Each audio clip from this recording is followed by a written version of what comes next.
Bonjour et bienvenue dans Concrètement, l'émission qui s'intéresse à ce que vous faites concrètement dans la vie. Si vous demandez à un jeune de moins de 20 ans ce qu'il veut faire plus tard, il y a des chances pour qu'il vous réponde « youtubeur ». Aujourd'hui, je suis avec Jules de la chaîne Réflexion Basse qui va nous livrer son expérience.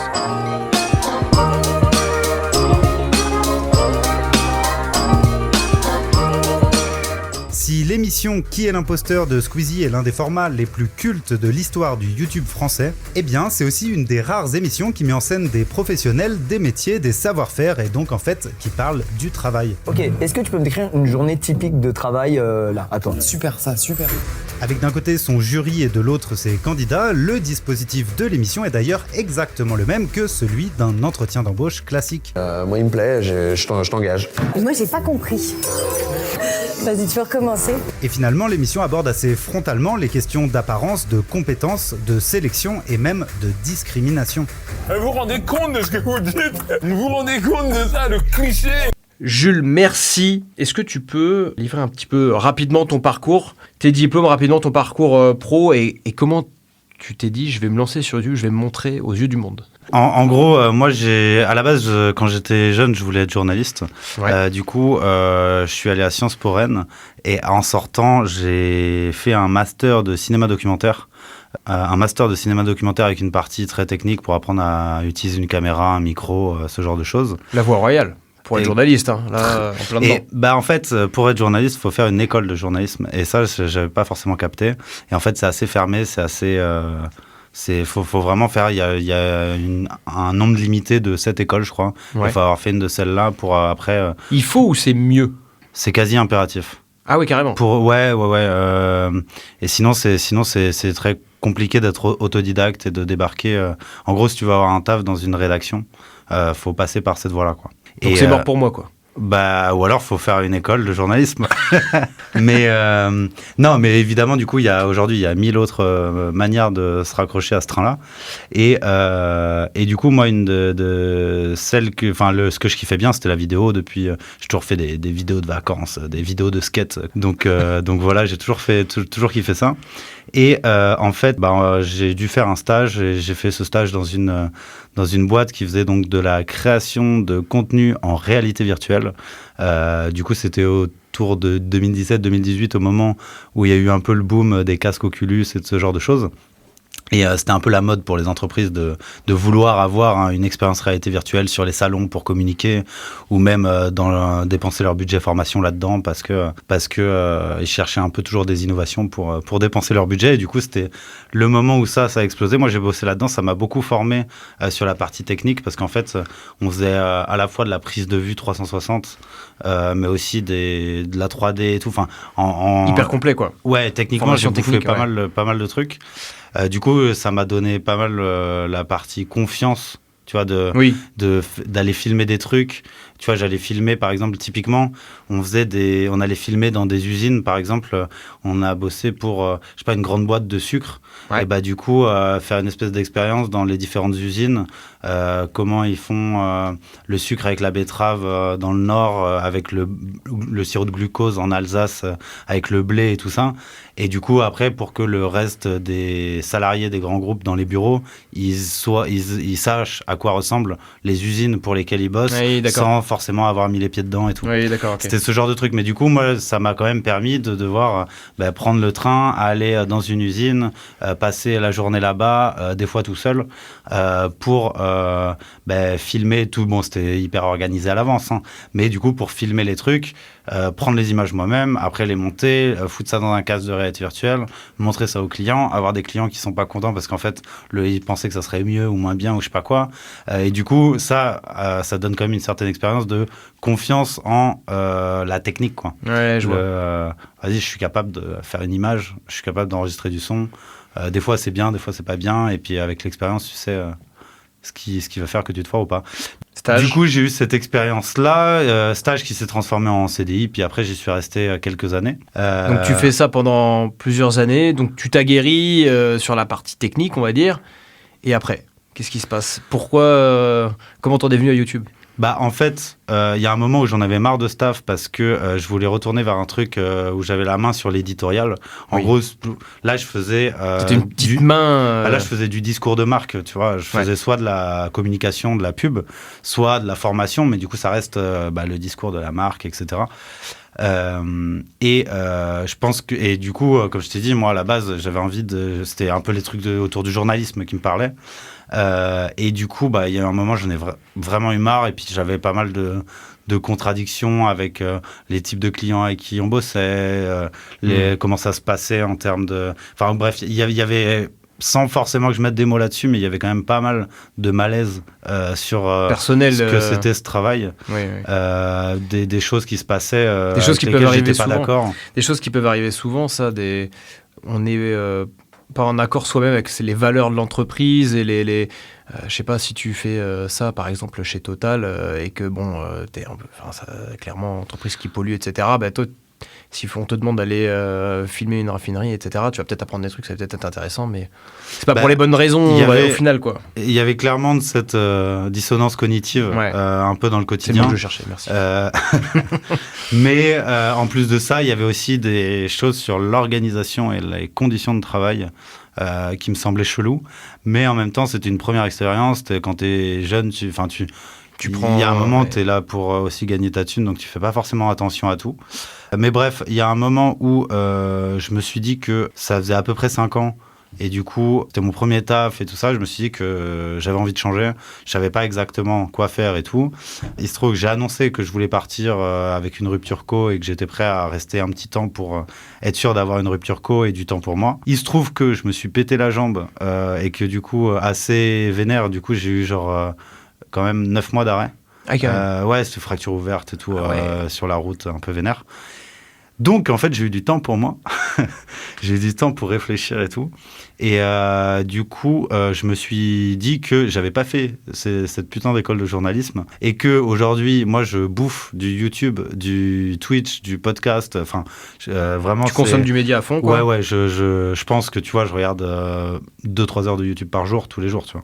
Et depuis que ça existe, tu vois. Et j'avais conscience qu'il y avait plein d'opportunités, de trucs à faire sans vraiment savoir où est-ce que ça me correspondrait. Et en fait, j'ai commencé à faire des vidéos en me disant ça va me servir de book, de portfolio. En fait, j'ai pas d'expérience pour aller dire à des médias j'aimerais bosser pour vous. Ils vont préférer prendre quelqu'un qui a déjà fait des stages dans des médias, dans des rédactions et tout ça. Tu vois, typiquement, moi, ce qui me parlait à cette époque, c'était l'explosion des médias alternatifs, 100% réseaux sociaux. Tu vois, c'est le moment où...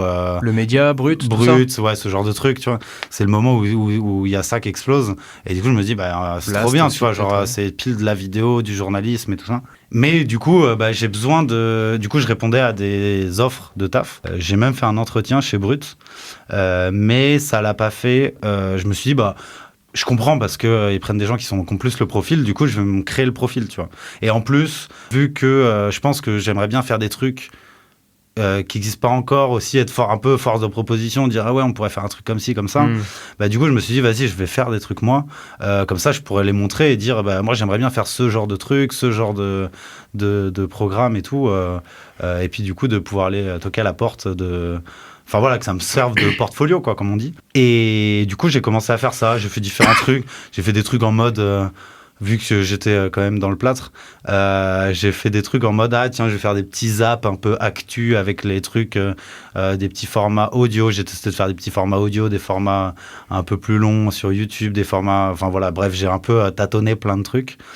Après, j'ai quitté l'entreprise et j'ai été au chômage. Ouais. Donc, j'avais une période d'à peu près de 2 ans dans laquelle j'allais pouvoir à plein temps me consacrer à ça. Et du coup, je continuais de ouf à répondre à des offres d'emploi, mais en même temps, je me disais que j'allais peut-être pouvoir être freelance, faire du montage et tout, bref. Période de recherche, quoi. Ouais. Et il se trouve que je suis tombé... En fait, je suis allé au Frames Festival. Je sais pas si tu vois ce que c'est. De nom, ça me parle, ouais. C'est à Avignon, c'est le festival de la web création qui a été lancé par des youtubeurs un peu à l'ancienne du type Patrick Beau de la chaîne Axolot, oui, je vois très bien. le Fossoyeur de film. Ah oui, mais si, mais c'est pour ça que je vois. Un ok. peu cette Ouais. team-là qui étaient des youtubeurs qu'on... C'est pas là où il fait la veillée, par exemple? Si, peut-être. Oui, ouais, ok. Quoique non, je suis pas sûr. C'est Mais pas là-bas. bon, Enfin, mais... et en gros, ça a été monté par une génération de youtubeurs un peu d'avant là qui venaient d'Avignon et du coup en fait on montait un festival là-bas qui est en train de se consolider et du coup là je crois que ça va être la 10e année là en 2026.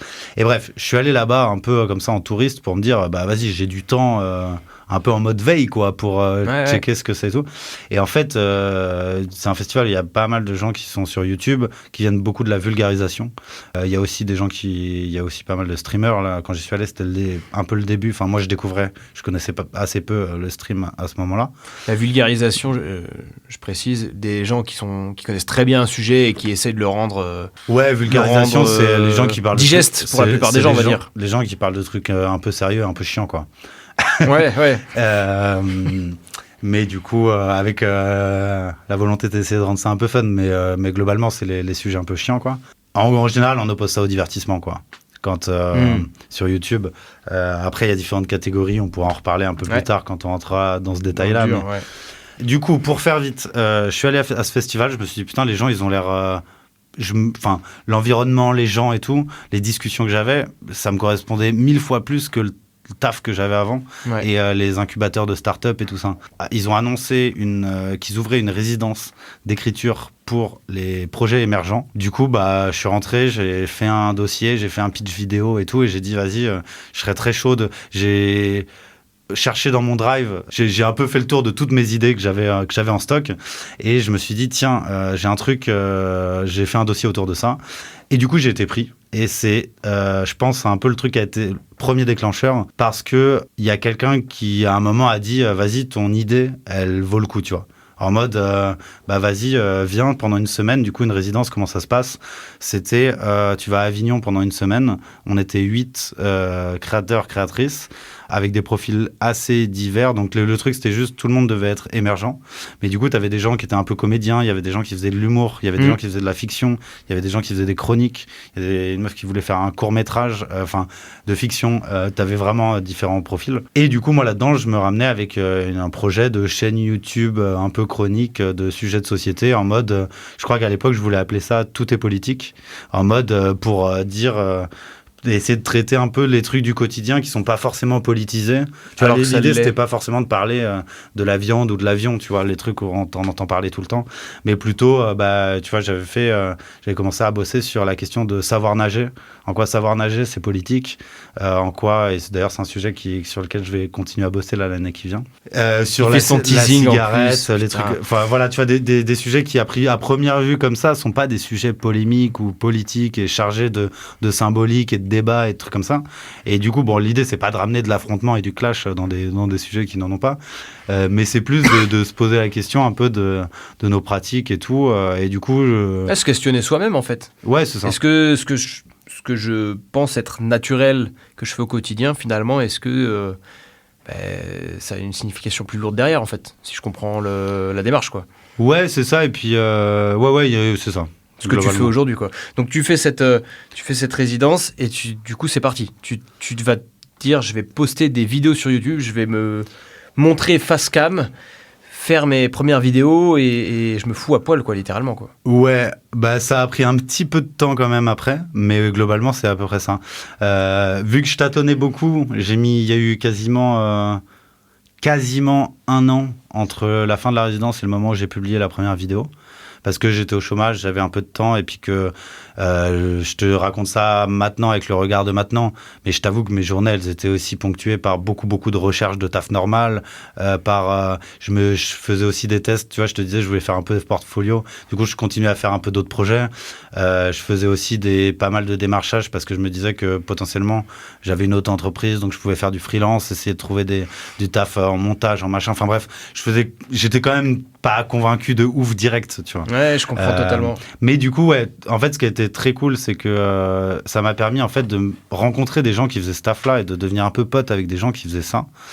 Du coup, ça décomplexe de ouf parce que moi, je connaissais personne qui faisait, qui était genre artiste, quoi. Enfin, Tu te considères comme artiste là? Non, mais je veux dire des gens qui te disent, avec qui tu dis, vas-y, j'ai cette idée, et du coup, tu peux dire, ah ouais, concrètement, vas-y, on en parle sérieusement, en mode, si tu voulais faire cette idée, faudrait faire quoi? Faudrait faire qui? Faudrait quel type ils vont dans ton sens et ils te donnent, ils t'aiguillent, quoi. Ouais, c'est ça, et du coup, c'est un peu, tu peux parler de ce genre de trucs sans avoir l'impression de juste rêver, tu vois. Ouais, je vois complètement. Et c'était assez agréable. Et puis en plus, le mentor du truc, c'était Anis Rally. Je sais pas si oui, tu je vois sais. très bien. C'est celui qui fait Les Français savent-ils rapper, Exactement. qui va dans les... Regardez ses vidéos, moi j'adore ça. Et il se balade en pleine rue avec un micro, et il tape des mecs et ils font des freestyles. Et c'était un mec qui est issu de Golden Moustache à l'ancienne. Ouais.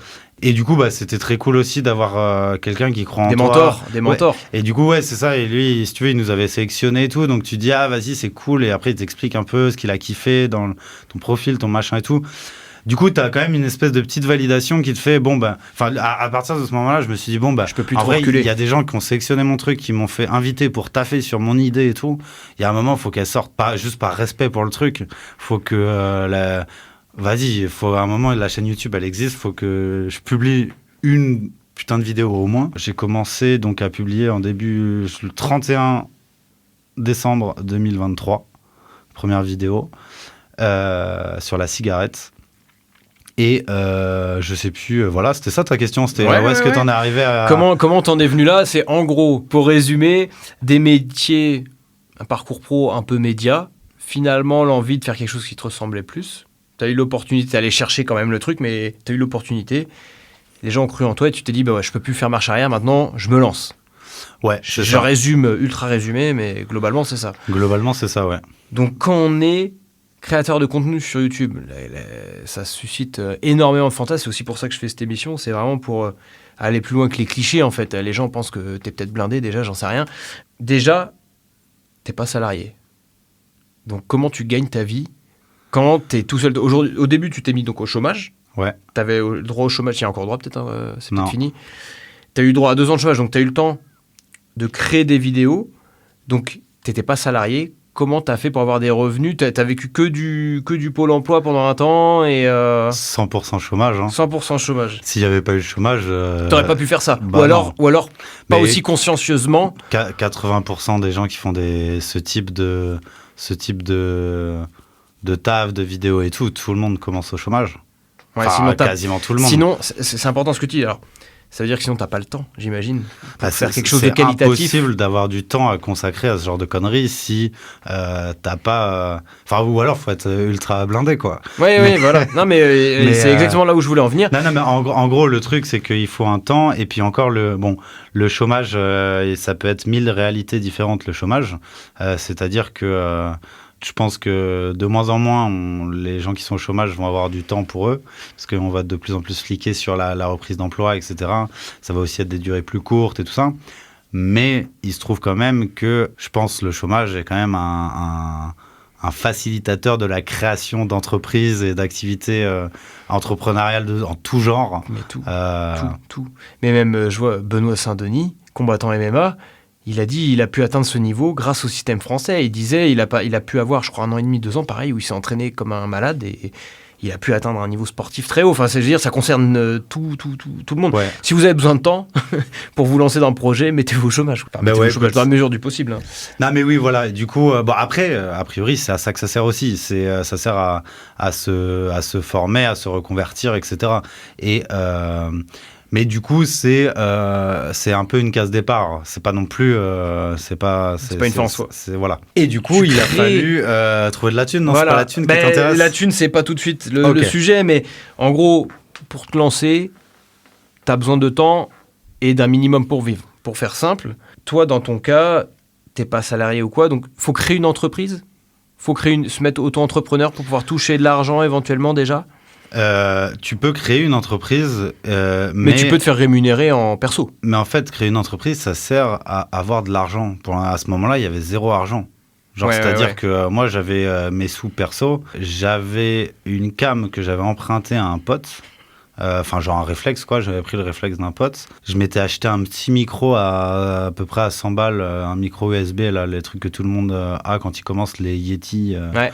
Et du coup, j'avais commencé comme ça, tu vois. Et après, c'était beaucoup d'investissement de temps. Vu que l'idée, c'était de faire des vidéos un peu sur des sujets de société et tout, bah après, l'idée, c'est d'investir dans du temps de recherche et d'écriture pour essayer de choper des infos intéressantes et de les écrire de manière intéressante. En vrai, c'est assez peu de moyens et en vrai, tu peux faire des trucs de ouf avec juste un téléphone. Mais il n'y a pas du tout de question de rentrée d'argent à ce moment-là. Au début, tu as besoin de temps et tu as besoin de créer ton contenu pour commencer à te faire connaître. Pour répondre à ta question, il se trouve que j'avais une autre entreprise parce que en même temps, j'essayais de... Qui Je savais datait pas d'avant. si j'allais pas faire du freelance ou machin. Voilà. Et bref. Et donc, tu as besoin de temps, d'un minimum pour vivre. Et là, en fait, il faut que tu crées ta vidéo YouTube pour la poster. Ça prend combien de temps entre l'écriture, prise de vidéo, le montage, etc. Tu dis que tu as mis 1 an entre le moment où tu as fait ta résidence et le moment où elle a été postée, la vidéo. Donc, Ouais. même si à côté de ça, tu faisais d'autres choses. Mais genre, ta première vidéo qui a duré 20, 30, 40 Combien de minutes elle dure? Tu sais plus. 10. 10 minutes. Et t'as mis 1 an pour sortir une vidéo de 10 minutes? Exactement. Ah, comment je te juge. Non, du coup, ça t'a mis combien de temps entre l'écriture, etc.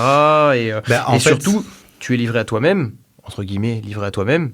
Donc, comment tu peux savoir si c'est pertinent? Est-ce que tu y a de la relecture, des gens qui t'aident, etc. Bah, du coup, à ce moment-là, comme je t'ai dit, c'est le truc de la résidence là, qui m'avait un peu chauffé à aller au bout du truc. Du coup, le premier sujet sur lequel j'avais taffé, c'était sur la question du savoir nager. Ouais. Et du coup, c'était le sujet pendant la résidence. Il m'avait dit, bon, bah, trop cool ton truc de chaîne YouTube, mais choisis un sujet. Et comme ça, en sortant de la résidence, tu auras un peu un script de ce sujet-là. Et ça permettait d'avoir de la matière pour bosser et avancer, quoi. Et du coup, j'avais choisi ce truc de l'angle, c'était est-ce que savoir nager, c'est en train de devenir un truc réservé aux plus riches, avec voilà, de l'évolution de la privatisation des piscines, etc., la chute de la natation scolaire et tout ça. Comment ces questions, elles te viennent en tête? Tes sujets, tes questions sur toutes tes vidéos? Ça, c'est un article qui avait été publié dans Le Monde diplomatique d'un sociologue et maître nageur qui avait fait un article autour de ça. Et du coup, bah, je m'étais dit... En gros, ça devient dans ton quotidien, dans tes lectures, dans ta vie quotidienne, ça, quoi. Ouais, Il y a pas t'as pas une liste de sujets où tu sais qu'il faut que tu tapes dedans, ça devient, ah tiens, c'est intéressant, tu tires le fil. Bah, tu dis ça. maintenant, je t'avoue que dès que je vois passer un truc intéressant, ça part dans un Google Doc. Et du coup, j'ai un chutier de tout ce que je screenshot ou je vois passer ou machin, en me disant ça à creuser et tout ça. Et là, tu vois, je profite de l'été et j'ai fait pareil l'année d'avant pour ressortir tout ce Google Doc et voir ce qui est un peu des bonnes idées, ce qui est des idées de merde. Essayer de faire des première recherche rapide pour voir s'il y a un sujet qui se tient, s'il y a un sujet qui ferait une bonne vidéo ou pas. Mais du coup, c'est une veille un peu de pouvoir tout mettre dans un Google Doc en permanence et puis pouvoir me replonger dedans. Tu tries après à froid. Ouais, voilà, carrément.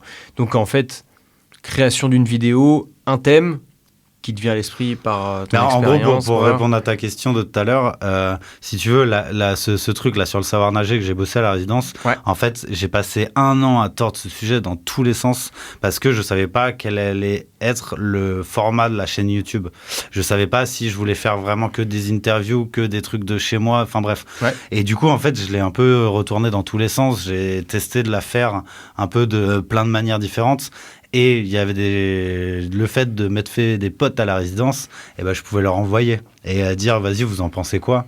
Parce que si ça c'était trop cool, parce que l'envoyer à mes autres potes, ils m'auraient juste dit franchement trop cool. Oui. Et ils n'auraient pas eu le regard critique du créateur, quoi. C'est ça. Et là il y avait un truc où on avait bossé ensemble pendant une semaine dessus, parce qu'on bosse pendant la semaine de résidence, on avait bossé sur les projets un peu de tout le monde. Tu t'aides les autres sur leurs projets aussi. Bref. Et du coup, en fait, ce sujet je l'ai jamais sorti. C'est pour ça que je dis, il va sûrement revenir l'année qui vient. Mais en fait, j'en avais tellement marre. Et je m'étais dit, si je passe 1 an à faire une vidéo, le truc, il tient pas la route, quoi. Ouais. Et du coup, je m'étais dit, non, mais il faut que je trouve Là, je crois que j'ai trouvé un format. J'avais une vidéo qui était publiable. Mais du coup, je me dis, j'en fais une autre. Il faut que j'en fasse d'autres. pour être sûr que je vais pas mettre 1 an à en faire une et que je peux faire en moins de temps. Aujourd'hui, à chaque vidéo, je pense que je mets de moins en moins de temps à les faire parce que je commence à être un peu plus rodé. Mais au global, je pense que je mets à peu près 1 mois à faire une vidéo. Si évidemment, c'est pas genre le 1er janvier, j'ouvre mon ordi et le 31, je poste et j'ai rien fait avant. Ouais. Évidemment, il y a beaucoup de trucs que comme je te disais, que j'ai mis de côté, un sujet qui me trotte en tête depuis un moment et tout ça. Et où j'ai déjà fait, tu vois, des petites proto-recherches pour être sûr que ça valait le coup de bosser dessus, tu vois, avant de me lancer. Mais en général, quand c'est ça, j'essaye d'identifier. Le premier truc que je fais, en vrai, c'est de trouver un angle. Et si j'ai pas un bon angle de la vidéo, je taffe pas dessus. Et tu vois, typiquement, le truc sur le sujet du savoir nager, je trouvais que l'angle, est-ce que c'est en train de devenir un truc de riche ? C'est un bon angle parce que c'est un peu intriguant, c'est un peu universel et tout. C'est pas genre la privatisation des centres aquatiques, tu vois. Du coup, il y a un peu ce truc de trouver l'angle qui fait que, personnellement, moi, si je vois passer la vidéo, il y a moyen que je clique. T'as créé le contenu que tu ne trouvais pas. Si je résume vraiment... Ouais, il y a un peu de ça. Après en vérité, il y a tellement de trucs que je regarde, je me dis putain, j'aurais grave aimé faire ça, ou avoir cette idée et tout. Donc il y a plein de trucs que je vois que j'aurais bien kiffé faire. Mais oui, non, c'est clair. Le truc, je le pense toujours c'est un truc faudrait que je kiffe le regarder. Faudrait que ça m'intéresse. Et c'est un truc aussi, là on arrive plus dans... Ça c'est un peu sur les recherches et choisir un sujet. Et après dans l'écriture, truc que je me dis, parce que souvent en fait l'écriture c'est juste savoir ce que tu racontes pas. T'as genre des pages et des pages de recherche. Et du coup écrire ça veut juste dire qu'est-ce que je raconte pas pour que ça soit digeste. Et du coup qu'est-ce qu'on garde quoi. Et du coup, là, pareil, en fait, je me suis rendu compte que ce qui était le plus efficace, c'était juste de raconter ce que moi, j'avais appris pendant ces recherches, en considérant que si moi, je l'ai appris, il y a des gens qui vont l'apprendre. Oui. Et du coup, de pas être pas faire un cours magistral ou pas dire ah tiens, je sais tout ce que je sais, là, peut-être les gens, ils le savent pas. Et du coup, je pense que c'est le meilleur moyen de faire un truc super chiant. Et du coup, et puis d'avoir une posture un peu autoritaire, prendre un peu les gens de haut et tout. Et du coup, c'est plus agréable de se dire, tiens, j'ai trouvé des infos cool, je vous les partage. Et ça m'aide à sélectionner ce que je me garde, quoi. Quand je regarde ton contenu, donc je répète quand même ta chaîne YouTube, Réflexion basse au pluriel, c'est donc des sujets de société. Et en fait, quand j'ai regardé quasiment toutes tes vidéos, c'est vraiment, c'est exactement ce que tu dis. J'ai l'impression, j'ai dit, ah putain, il a pris le temps de prendre le temps à ma place, quoi. Tu vois ? C'est un peu le sentiment que j'ai quand je regarde ta vidéo. Je dis, ah oui, il est allé chercher le truc que moi, j'ai pas eu le temps d'aller chercher. Et il me l'a pré-mâché, et il m'a monté une vidéo de 30-40 minutes qui me donne de l'info, quoi. Clairement. Ouais, c'est un peu ça la promesse, ouais. C'est de se dire, faut que si je veux que les gens ils consacrent du temps à mater ma vidéo, faut que ça leur apporte un truc. Et du coup, la promesse, c'est... souvent, je le dis en début de vidéo, en mode... du coup, je me suis posé cette question, j'ai fait ce taf-là de recherche, et du coup, je vais vous dire un peu ce que j'ai trouvé, quoi. Donc, une création de vidéo, ça part d'une question que tu te poses, une partie recherche qui prend plusieurs heures. Donc, tout ça, tu me dis, une création de vidéo, c'est sur 1 mois. Sur ces 1 mois, tu as... 2 semaines de recherche, 1 semaine d'écriture, 1 semaine de vidéo et de montage, comment ça se découpe. Alors, sachant que le but, c'est de se dire, toi, c'est ta manière à toi de créer une vidéo YouTube. Le mec qui veut se lancer à faire une vidéo Minecraft, forcément, ça n'a rien à voir. Là, c'est ton cas personnel. Non, bien sûr, oui, évidemment, il n'y a pas de règles. Et du coup, c'est d'ailleurs pour ça que je m'améliore, c'est que c'est un peu à tâtons, quoi. Et que l'expérience, ça aide à s'améliorer. Et puis oui, non, il y a un truc que j'ai pas dit, c'est que la plupart du temps, j'essaye aussi d'aller discuter avec des experts et des expertes du sujet. Donc soit des gens qui ont bossé dessus, soit des gens qui sont chercheurs, chercheuses et tout ça, pour essayer aussi d'être sûr de pas raconter de conneries. Du coup, en général, ce que je fais, c'est que je fais une première phase de recherche un peu globale et rapide, et je contacte ces gens-là. Pour savoir, j'envoie un peu quelques bouteilles à la mer pour savoir, des fois des trucs très ambitieux, des fois des trucs un peu moins, mais du coup je me dis, et des fois il y a des gens que je suis depuis longtemps et que j'adore, du type Nicolas Framont ou Pauline Ferrari, et du coup je suis refait parce que les gens m'ont répondu. Je fais une première phase de recherche avec un peu la réponse rapide, un peu évidente que je pense qu'il faut apporter, un peu comme si c'était t'es au bac, t'as ton brouillon, tu dis, bon, à cette question, qu'est-ce que je réponds? Je fais avec ce que je connais et ce que, voilà. Et du coup, je pars un peu comme ça. Et après, le gros avantage de pouvoir en discuter avec ces gens-là, c'est que moi, j'arrive en leur disant, du coup, il y a eu telle question. Moi, je pense que, la réponse que j'ai trouvée, c'est celle-là.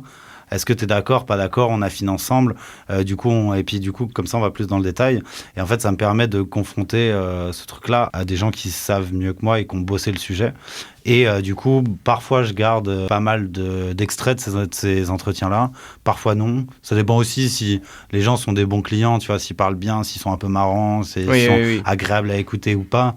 Ou si c'est des gens qui sont vraiment experts, mais qui, du coup, la discussion en tant que telle, bon, c'est un visio pas très bien enregistré qui donne rien. Et du coup, c'est plus agréable de reformuler ce qui s'est dit plutôt que d'en mettre des extraits. Du coup, il y a ça, et donc... Et ça te permet de savoir si ton travail d'avance est pertinent ou pas, déjà. En fait, ça me permet aussi de me ranger derrière l'autorité un peu du savoir de quelqu'un, et du coup, de pas... d'être plutôt... de restituer le taf de quelqu'un, plutôt que me dire... c'est un avis définitif, etc. Tu vois, c'est plus vas-y, j'ai fouillé. Et je pense que ça, c'est un des trucs c'est un des trucs que j'aime beaucoup faire et qui se fait beaucoup, et je pense se fera de plus en plus avec tous les bails d'IA et tout ça. C'est de montrer comment tu trouves l'information, c'est-à-dire pas dire vas-y, il pleut. Mais dire, si on regarde tel outil de mesure, il indique une proba qui... Enfin voilà, si on se fie à ce qu'on voit, on voit ça. Du coup, bon, je pense qu'il va pleuvoir. Mais du coup, on va demander à ce météorologue. Non, mais en gros, il y a ce truc de montrer un peu les coulisses, tu vois. Il y a une youtubeuse que j'aime beaucoup qui s'appelle Amy Plante, je sais pas si tu connais, qui est une développeuse. Et du coup, qui fait beaucoup de trucs autour du code, des vidéos autour du code qui sont passionnantes. Et en fait, le truc que je m'inspire beaucoup de chez elle, c'est le fait de montrer les coulisses, justement. De dire, tu vois, genre, si t'as lu un rapport super chiant, tu montres le rapport super chiant, t'expliques qu'il est un peu chiant. Enfin, tu vois, tu montres un peu tes différentes sources et tout ça. Et je trouve que ça permet de mieux situer ton discours. C'est plus facile à interpréter, notamment sur des sujets potentiellement un peu polémiques ou un peu lourds pour les spectateurs. Ça permet aussi de se dire, ok, c'est... La démarche, elle est transparente. Et c'est ce que tu disais, toi, c'est au moins je vois où il allait chercher le truc. Je vois aussi la limite, tu vois, ça veut dire il prétend pas avoir fait plus que ça, tu vois. Écriture, recherche d'infos, validation par des pairs et une autorité plus savante, on va dire. Tu fais ta vidéo, tu te filmes face cam, etc. Et tu sors la vidéo. Ouais. Et là, tu regardes ce qui se passe, en fait. Surtout les premières où tu te dis, là, on va voir où ça me mène, quoi. Ouais. Et ça se passe comment? Tu fais des vidéos... 8000, j'ai vu la première, elle avait 8000 vues, je crois. Ouais, les vues, la fourchette de vues, la minimum, c'est autour de 10 000. 8-10 000. Et à partir de là, déjà, est-ce qu'on gagne de l'argent avec 8-10 000 vues? Alors, pour gagner de l'argent, il y a différentes manières. Première instinctive à laquelle on pense en général, c'est comment YouTube te paye. C'est-à-dire le AdSense, les pubs en début de vidéo ou pendant la vidéo, là, qui est donc le Google AdSense, là, l'outil de publicité de Google, parce que YouTube appartient à Google. Le truc qu'on ignore à chaque fois. Exactement. Et donc ça, si tu veux, pour être éligible à ça, il faut avoir publié un certain nombre d'heures de vidéos dans l'année, et il faut avoir fait un certain nombre de vues. En vrai, c'est pas des vues, c'est des heures visionnées. C'est-à-dire, je crois qu'il faut, je sais plus combien c'est. Je me demande si c'est pas 4000 heures visionnées. C'est-à-dire que si tu as une vidéo d'1 heure, il faut qu'elle soit vue 4000 fois. Okay. Si tu as une vidéo d'1 minute, il faut qu'elle soit vue 4000 fois 60. Voilà, t'as compris l'idée, quoi. Mais du coup, je crois que c'est 4000 heures de... Et du coup, t'as ces premiers créneaux qui, si tu publies beaucoup, comme je le faisais et tout ça, sont assez rapides à atteindre. Si tu le fais un peu par hasard, ça peut être un peu long à atteindre. Mais du coup, ça, c'est le premier truc. Et ensuite, ça te rapporte rien. Enfin, c'est 20 balles par-ci par-là, quoi. Ouais, alors aujourd'hui, tu vois, sur l'année, là, je viens de faire une première vraie année un peu professionnalisée et tout ça, si on pourra revenir sur ce que ça veut dire. Et du coup, là, en moyenne, c'est à peu près 200 balles par mois. Donc ça permet pas non plus d'en vivre. Et c'est ultra incertain parce que ça dépend des monétisations. Par exemple, j'ai une vidéo qui est démonétisée parce que c'est avec une journaliste qui a enquêté sur les sphères masculinistes. Et à un moment, elle dit et là, le mec se faisait insulter de tapette. Ouais. Et du coup, c'est démonétisé pour... Parce qu'il y a le mot tapette. Exactement. Voilà. Public sensible, etc. Du coup, c'est hyper incertain. Tu peux pas baser ton activité sur un truc comme ça. Conseil pour celui qui voudrait se lancer sur YouTube, du coup. Ouais, voilà. Clairement. Non, mais du coup, c'est vraiment pas la source principale de revenus. Et pour dire les vraies sources de revenus, ça va être d'une part les sponsors, quand tu fais du placement produit pour des marques qui te payent pour ça. Et d'autre part, et ça c'est un peu plus rare, mais du coup j'ai eu la chance d'en bénéficier, j'ai eu une subvention du CNC Talent. Je voulais t'en parler. Qui m'a quand même vachement aidé, parce que si on en revient à la chronologie, j'étais en train de faire mes petites bêtises au chômage là, mais il y a un moment, il y a l'échéance qui est arrivée, et du coup je savais que d'ici 6 mois j'aurais plus de chômage. Du coup, il fallait que je fasse des choix. Est-ce que j'arrête de bouffer ou est-ce que je trouve des thunes ? Et en fait, en ayant fait la fameuse résidence, j'étais éligible au CNC Talent. Donc le CNC Talent, c'est une subvention publique qui dépend du CNC, donc le Centre National du Cinéma et de l'Audiovisuel. C'est le truc qui finance le cinéma français globalement. C'est ce qu'on appelle l'exception culturelle, le fait que quand tu vas voir même un Marvel au cinéma, il y a une petite taxe prélevée et qui est réinjectée dans la création, c'est-à-dire pour aider les gens à monter un premier film, un machin et tout ça. Et c'est pour ça qu'en France, on a un audiovisuel et un cinéma de qualité et de renommée internationale. Et du coup... Tellement bien vendu, j'adore. Ce CNC, ils ont ouvert une branche qui s'appelle CNC Talent, qui est dédiée à la web création, qui est beaucoup plus modeste que le CNC et qui a beaucoup moins d'impact, mais qui est incroyable pour aider des gens qui se lancent, qui est une aide à la professionnalisation en gros.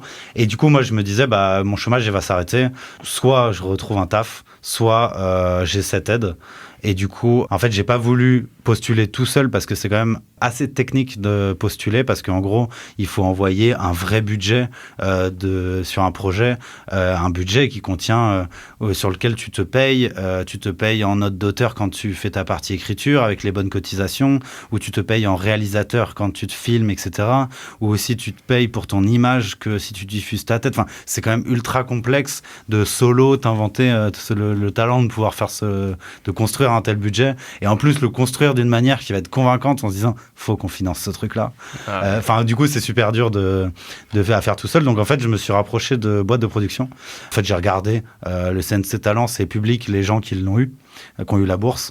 Et du coup j'ai appelé plein de boîtes de prod qui avaient aidé des gens, enfin qui avaient eu la bourse avec des créateurs créatrices. Et du coup il y en a il y a une boîte avec qui ça a bien matché, qui s'appelle Kern Productions, qui sont toujours mes producteurs. Et du coup, c'est avec eux qu'on a bossé sur ce truc. Et en gros, ils m'ont dit, on t'aide on croit en ton projet, on t'aide à aller chercher cette bourse. Et puis, si on a la bourse, on se rémunère dessus. Mais eux, ils prennent une com au passage ? Ils prennent une com au passage. Mais du coup, le truc qui était faire, c'est qu'ils m'ont dit, on prend la com que si on a la bourse, tu vois. Donc, ils m'ont pas demandé de payer un truc. Oui.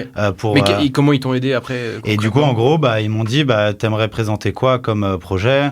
Ok, tu nous fais un document, fais-nous une page A4 avec ce qu'on a un peu pensé ça en saison. En gros, on a considéré que ce que j'avais fait tout seul d'ici là, dans ma chambre et tout ça, c'était une sorte de saison 1. Et du coup, ils m'ont dit, ok, on va leur vendre une saison 2, mais du coup, il faut que ça soit construit, cohérent, logique et tout. Et du coup, on bossait, eux, ils sont à Montpellier, donc on bossait en visio là-dessus, et on faisait tu dois faire un dossier d'une dizaine de pages qui présente tout ce que tu vas faire. Tu dois faire un budget et tu dois faire un pitch vidéo qui résume un peu l'ensemble. Et l'aide qu'on voulait, c'était 30 000 €. Donc c'est quand même conséquent. Un salaire annuel, clairement. Exactement. En termes de proportion, c'est ça, tu vois. Et mais du coup, moi, je savais pas, tu vois, comment dire dans les 30 000. En gros, il faut dire exactement ce que tu veux en faire, tu vois. Et du coup, c'est super dur. C'est pour ça qu'ils m'ont aidé. Et du coup, ce qu'on a fait, c'est qu'on a construit une saison 2 sur la thématique du travail. J'ai dit, ok, je veux faire 10 vidéos sur l'année qui vient. J'avais listé les 10 thèmes des vidéos, etc. Et j'ai dit, c'est une aide à la professionnalisation. Donc, évidemment, les 30 000, si tu dis c'est tout pour me payer moi, ils vont pas vouloir. Le but, c'est de te professionnaliser, donc de faire des trucs que tu pourrais pas faire sans leur aide. Donc, par exemple, j'ai pu payer un pote, Lucas, big up, pour avoir fait la screen test, aller streamer ça, pour faire la musique, l'accompagnement musical, un petit générique et tout. C'est trop cool. Pour ces 10 vidéos, j'ai payé quelqu'un pour faire les miniatures des vidéos, une graphiste. J'ai eu quelqu'un qui m'a aidé sur la phase de recherche. J'ai eu quelqu'un qui m'a aidé à relire mes scripts avant que je les filme, pour un peu fact-checker les trucs et tout, parce qu'il m'était déjà arrivé de dire une connerie dans un truc, et du coup, le producteur il m'a dit non, mais comme ça, c'est plus sûr. Et du coup, avoir le producteur, ça m'a permis d'aller chercher cette aide, et puis aussi de savoir qu'il faut faire ça. En fait, moi, je savais pas, tu vois. Et du coup, c'est eux, ils m'ont dit, mais si tu veux être crédible... En fait, t'as gagné des années d'expérience en 6 mois, quoi, en fait. Ouais, de ouf. Clairement, t'as eu... C'est là que c'est intéressant, le côté métier de faire de la création sur YouTube ou peu importe le média. C'est qu'en fait, tu as gagné vraiment. Là, tu avais des professionnels qui savaient tout faire autour de toi et qui t'ont dit, non, fais comme ça, fais comme ça. Tu avais plein de mentors autour de toi. Là où YouTube, c'est vu pour beaucoup de jeunes en tout cas, je fais quelque chose dans ma chambre. Alors peut-être même plus Twitch encore aujourd'hui, où c'est encore pire. Où voilà, je fais n'importe quoi devant ma caméra et les gens vont me regarder et je vais gagner de l'argent. Là, tu t'es professionnalisé direct et t'es allé directement, t'as posté quelque chose de carré tout de suite, quoi. Bah, en fait, moi, il n'y a pas eu de tâtonnement quasiment. Si tu veux, moi, j'avais un truc qui était le chômage, il va se finir. Je fais les trucs sérieux parce que si au moment où ça se finit, je retrouve un taf. Donc, si je veux pas avoir le regret de me dire, vas-y, je voulais pas avoir de regret, donc je me suis dit, vas-y, j'accélère vraiment pied au plancher tant que j'ai le chômage. Et pour éviter d'avoir retrouvé un taf à la suite. Et du coup, j'ai eu cette subvention. Du coup, j'ai eu ces 30 000 balles pour faire cette saison 2 là, que je viens de terminer sur la saison 2024-2025, là, du coup, à peu près de septembre à juin, sur la thématique du travail. Et du coup, oui, tu me posais la question, je sais que c'est une question qui t'intéressait. C'est le producteur qui m'a dit qu'il fallait montrer ma tête. Voilà. Une question, exactement, on en parlait avant, parce que tout le monde, les jeunes sont très intéressés par YouTube, Twitch, etc. Il faut accepter de se montrer devant les gens. Parce que là, en plus, tu es sur Internet, tu n'es pas sur France 3, Midi-Pyrénées. Donc, comment ça se passe, le fait de se montrer, en fait ? À la base, moi, t'es à l'aise avec ça ? Est-ce que tu l'acceptes ? Est-ce qu'on te reconnaît maintenant de temps en temps ?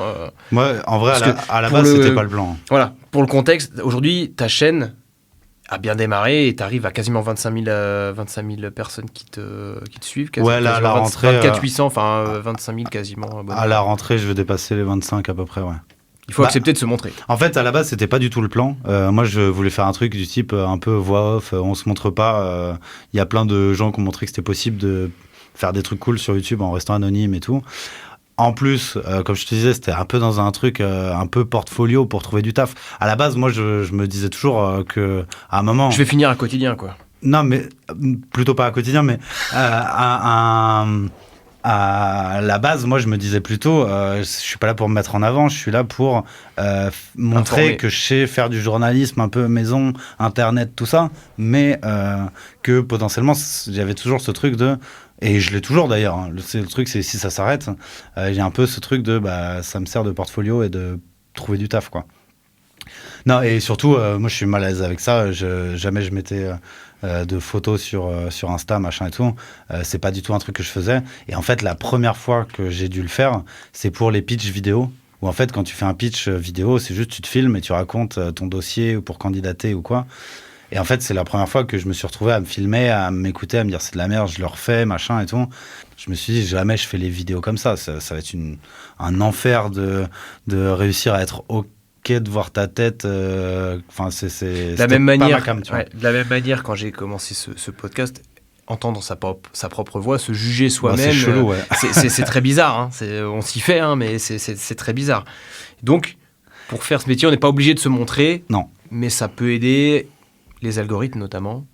Ouais, et en fait, si tu veux, moi j'avais commencé un peu avec mes petits moyens à faire une voix off et choper des images sur Internet à droite à gauche, potentiellement mettre des illustrations avec des images de stock, tu vois, pour que mon truc il tienne un peu la route, qu'il y ait des images qui illustrent et tout. Ouais. Et tu vois, il m'avait dit, sur des trucs qui parlent un peu de société, un peu tout ça, faut que tu te positionnes sur un truc qui fasse pas complot bizarre. En plus, si j'essaye d'amener un peu des discours critiques et des trucs comme ça, il m'a dit sur ton esthétique, c'est bien que t'aies pas un truc, qu'on sache un peu qui t'es, que tu poses un peu une légitimité de les recherches que t'as fait pour un peu tout le truc que je te disais de montrer les coulisses, tu vois. Ouais. En fait, faut ces sujets, ils sont intéressants à partir du moment où tu captes qui te parle, depuis où on te parle, depuis où on te donne ce message, et que, enfin, tu vois, et du coup, il me disait, bah, les images de stock et les trucs.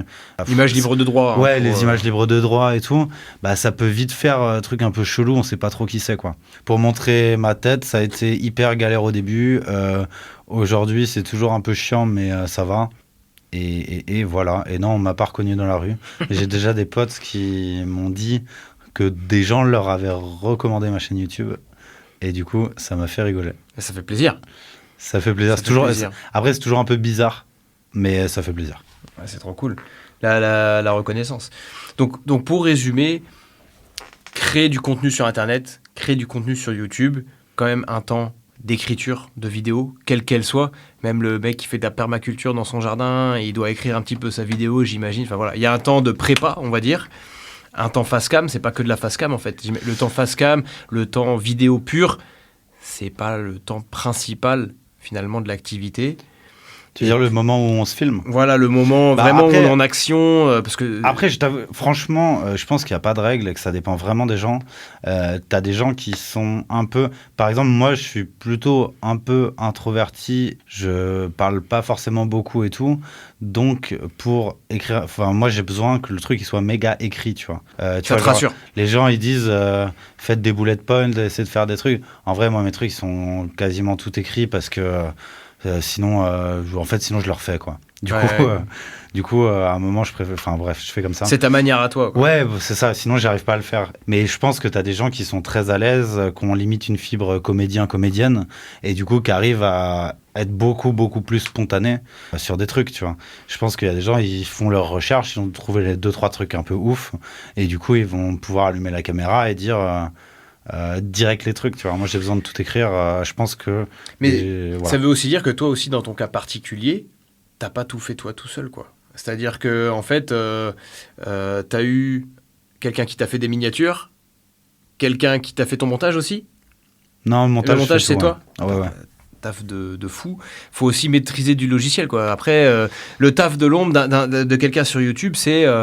on peut dire il touche X euros en faisant ses vidéos. Ouais, en fait, c'est un taf à plein temps. On va parler surtout des algorithmes.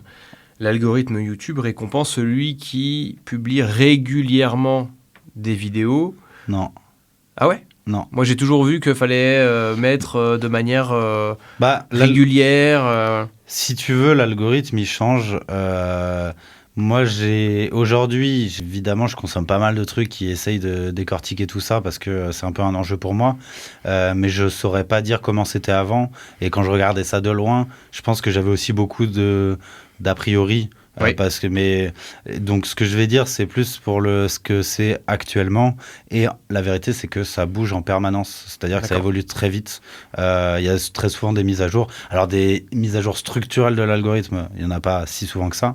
Mais là, en ce moment, le fonctionnement de YouTube, c'est l'objectif, il est tourné sur le spectateur. C'est-à-dire que l'algorithme, il va proposer au spectateur ce qu'il est susceptible d'avoir envie de regarder. Donc en fait, il traite pas les contenus, il traite pas la vie. Jamais il va dire tiens, ce contenu, je vais en faire quelque chose. Il dit ce spectateur, je vais lui trouver des trucs. Ouais. Et du coup, tu peux avoir des petites vidéos qui explosent. Tu peux avoir... Aujourd'hui, je pense que si tu consommes YouTube, tu as dû remarquer que depuis un an, là, on commence à avoir des vidéos qui ont 1000 vues recommandées dans la page d'accueil. Avant, ça n'arrivait pas, tu vois. Ouais. Et ce que tu disais sur la régularité, je pense que c'est une règle qui est vraie, mais pour les humains derrière l'algorithme. C'est-à-dire que si tu fidélises une audience qui te suit, effectivement... tu vas avoir des gens qui vont revenir et du coup tu vas fidéliser des humains, mais c'est pas tant l'algorithme là en fait, c'est plus ça serait pareil si tu ferais n'importe quoi d'autre même sans algorithme. Oui, donc en fait la personne qui veut se lancer sur YouTube, elle n'a pas besoin de se dire je vais faire une vidéo par semaine pendant Non, parce que ça a été le truc pendant un temps. Je me souviens de McFly et Carlito où eux c'était ça, ils publiaient une vidéo tous les dimanches matins pendant un temps, c'était déjà plusieurs années. Et c'est peut-être ça aussi qui a payé pour eux, c'était cette régularité où, tu vois, c'est pour ça que je me suis dit la régularité est gage derrière de ça va faire boule de neige. Tu vois. Non, moi je pense que c'est juste la qualité du contenu, quoi. La qualité, ça veut pas dire que tu peux me répondre oui, mais il y a des trucs de merde qui font beaucoup de vues. Moi, je suis dans une niche de plus vulgarisation. Du coup, je pense que ça vaut le coup d'avoir un truc qui soit fait sérieusement. Avec ce que je te disais tout à l'heure, de bien montrer tes sources, tes machins, avoir une certaine rigueur sur l'information que tu donnes, parce que en fait c'est la valeur ajoutée que les gens ils vont venir chercher. Si tu regardes des trucs plus de divertissement, bah du coup tu vas aussi attendre qu'il y ait un certain sérieux dans le divertissement, genre que ça soit drôle, tu vois. Ça veut pas dire qu'il y a beaucoup de moyens derrière, mais c'est que ça doit être fun, ça doit être divertissant. Après il y a plein de niches dans le divertissement. Après si tu regardes plus des trucs de gaming, et bah tu vas vouloir qu'il y ait certains contenus utiles, que soit le mec il soit trop fort, soit le mec ça soit un putain de commentateur du jeu quand il est en train de voilà, enfin bref, en gros la manière dont c'est vrai dépend énormément de la niche etc, mais je pense qu'il faut que ce soit surtout du contenu utile et qui intéresse des gens, Qu'il y ait quelque chose de plus que les autres, quoi, on va dire. Bah, en vrai pas forcément, parce qu'il y a des trucs qui peuvent se ressembler en plus, hein. Oui, Franchement quand tu vois les gros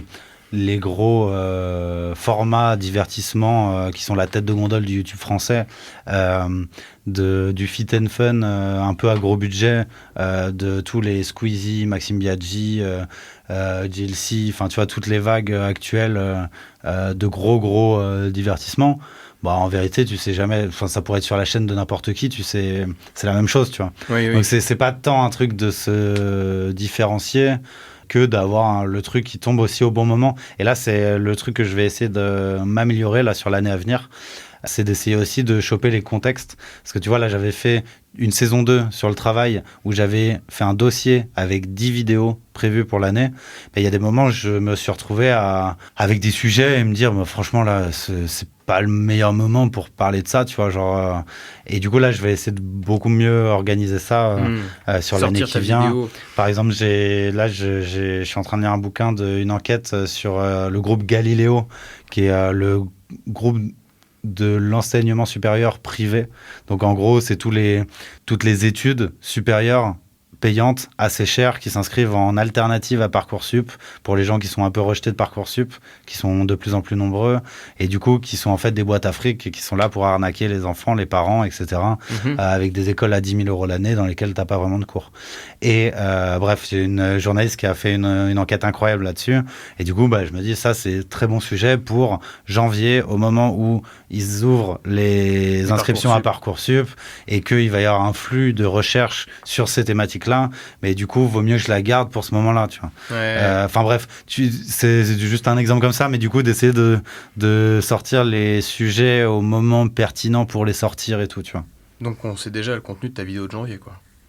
Exactement. Du coup, a priori, elle m'a dit qu'elle était OK, donc ça sera une interview. Ça sera une interview avec Claire Marchal. Hyper intéressant. Pour terminer sur gagner sa vie sur YouTube en faisant du contenu, une partie écriture, une partie montage, etc. Et pour gagner sa vie, c'est en fonction des vues. Donc tu disais la partie pub, Google AdSense qui peut te rémunérer en fonction, etc. Plus il y a de vues, plus ça peut être important, mais c'est hyper fluctuant, comme ce que tu disais. Sachant que tu peux te faire démonétiser en plus, parce qu'il y a eu le mot qu'il fallait pas pour le robot qui t'attège, etc. C'est ça. Et tu vois, genre là, pour se rendre compte... tu vois, j'ai des vidéos qui ont tapé tu vois, je crois la plus, elle a fait 130 000, un truc comme ça. Ouais, j'ai regardé. Ouais. Tu vois, même avec des stats comme ça reste à peu près 200 balles l'année, par mois, tu vois. Oui. Donc c'est très cool, hein. Mais c'est un très bon plus et tout ça, tu vois. Mais c'est pas, tu vis pas avec ça, quoi. Ouais. Et après la partie sponsor. Ouais. Et ça, c'est le but recherché pour toute personne qui se lance sur YouTube, c'est-à-dire. Je crée un contenu, je me fais sponsoriser, comme ça me paye moi et les recherches et la façon de créer ma vidéo. En vérité, moi j'aimerais bien pouvoir ne pas le faire. Parce que, ça fait un peu home sandwich. C'est ça, et puis en fait tu renonces à ton indépendance. Et du coup par exemple, en termes d'éthique journalistique, c'est un truc qui se fait pas. Normalement tu fais pas ça. C'est pour ça que tous les youtubeurs journalistes, a priori, à l'exception d'Hugo Décrypte, mais ils font a priori aucun placement produit. Si tu regardes les Charles Villa, les gens comme ça, tu vois, qui viennent de la presse. Et moi, je t'avoue, c'est un truc que je fais. Pas beaucoup parce que j'ai pas 1000 opportunités. Il n'y a pas non plus énormément de gens qui se bousculent. Et puis, j'essaye aussi de faire gaffe de sélectionner bien les trucs, les marques desquelles j'accepte de mettre en avant. Mais ce que je voulais dire, c'est qu'il y a aussi le financement participatif Ouais. que pour l'instant, que je vais lancer moi en septembre, là, que pour l'instant, j'ai pas mis en place. J'ai beaucoup de mal à me dire qu'il y a Les des gens gens qui vont payer Ouais. pour juste me donner de la thune, quoi. Mais c'est quand même un truc... C'est plus faut transparent. le faire, quoi. Ouais. Et mais du coup, tu vois, genre dans un monde idéal, tu vis que de ça, tu vois. Oui, ben c'est ça. Genre le vrai succès, je pense, c'est quand tu as suffisamment de gens qui te suivent et qui acceptent de te payer ton contenu comme un média à ses abonnés, tu vois. Après, attends, je vais faire un truc simple. Hein. T'as 25 000 personnes qui te suivent. Ouais, du coup, en général, on considère qu'il y a à peu près 1% des gens qui donnent. Je crois que c'est ça. Et du coup, ça fait 25 000, ça fait à peu près 250. 250 personnes qui donnent. S'il y a 250 personnes déjà qui donnent 1 balle par mois, ça me fait 250 balles par mois. C'est cool, tu vois. Ah bah, grave. Franchement, c'est incroyable. Mais du coup, voilà. Après, c'est un équilibre à trouver. Là, Mais si ces 25 000 donnent 1 euro ou 50 centimes, t'as 12 500 euros par mois. Oui, bon, là, après...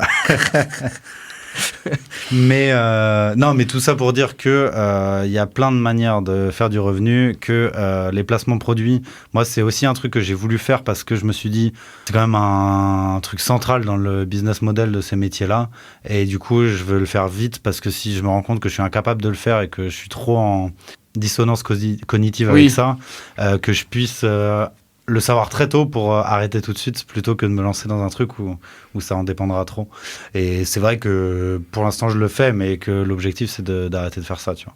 Mais ça t'a permis d'en vivre, en tout cas cette année, de faire exclusivement. En fait là j'arrive au bout de la exclusivement bourse. Ouais. Et donc là c'est ce qui va me permettre, je pense, de vivre l'année qui vient. Je vais essayer de rechoper, de refaire des demandes à droite à gauche de bourses comme ça, mais je peux pas compter à 100% dessus, quoi. Si je l'ai, ça sera très cool. Et en fait, si je l'ai, ça me permet évidemment de me payer, mais en fait, ça exige aussi une montée en gamme, tu vois, en qualité. Oui. Par exemple, là, je vais demander une nouvelle fois cette bourse, mais du coup, tu peux pas la demander pour un même projet. Du coup, je vais la demander pour faire des trucs plus ambitieux, des enquêtes de terrain, avec quelqu'un qui me suit. Bref, tu vois, c'est une autre démarche. ambition, quoi. Ouais, carrément. Pour finir, on arrive sur la fin. Les clichés, toi, quand tu dis bah, je fais des vidéos sur YouTube, c'est quoi les clichés? Qu'est-ce qu'on te dit? Et qu'est-ce que t'en as marre d'entendre? Bah, en vrai, je le dis pas beaucoup. Fais de vie cachée. Mais en vrai, je me suis rendu compte qu'il y avait à peu près, je dirais, un tiers de mes potes et des gens que je côtoie qui connaît rien du tout à YouTube, de notre âge. Hein. Ouais. Enfin, tu vois, genre Donc la trentaine. Ouais. Qui connaît rien du tout. À peu près un tiers qui kiffe et qui suit beaucoup. Enfin, tu vois, qui consomme vraiment... pas forcément des tarés comme moi, mais qui consomment, tu vois, genre qui connaissent les grandes figures de la plateforme en France, Voilà, machin et tout. ouais.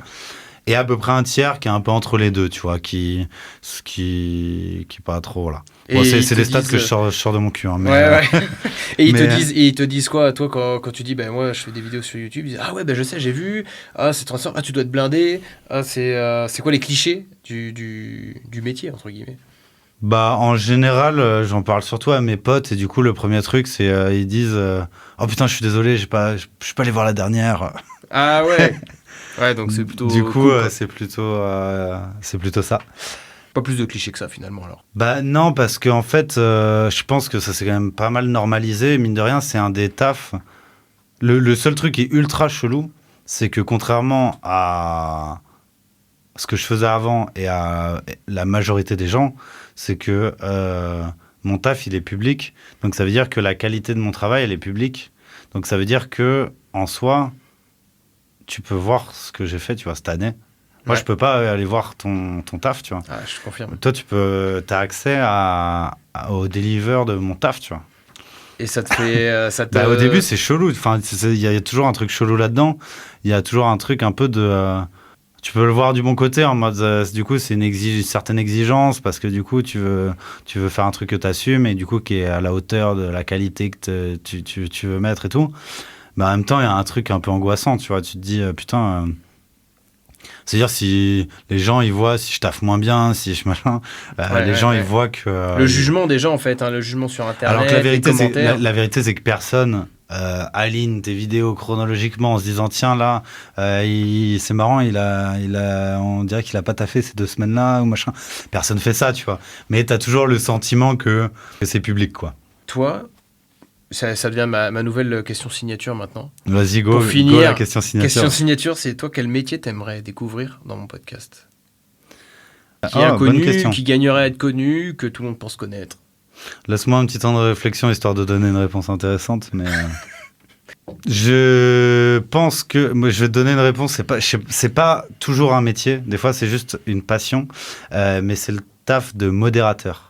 Les gens qui sont modérateurs en ligne, pas forcément pour les trucs trash sur TikTok et tout, mais je pense plus aux modérateurs qui suivent des créateurs, des créatrices, notamment des streamers, des streameuses, et qui vont être là, tu vois, sur les chats pour virer les messages problématiques, qui vont, enfin, tu vois, tu vois ce que c'est, les modérateurs. Mais je vois totalement la fonction, Ouais. mais je savais pas que c'était un métier. Moi, je pensais que c'était des robots.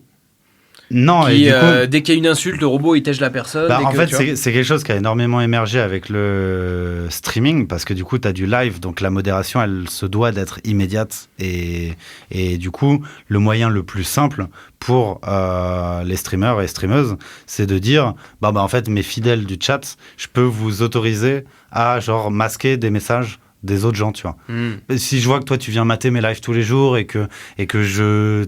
Enfin, tu vois, tu vois, les gens, ils disent, les gens, ils disent bonjour à leurs abonnés, machin et tout. Enfin, tu vois, si t'as une relation un peu comme ça qui se noue, bah, du coup, tu te dis, ok, la personne, je lui autorise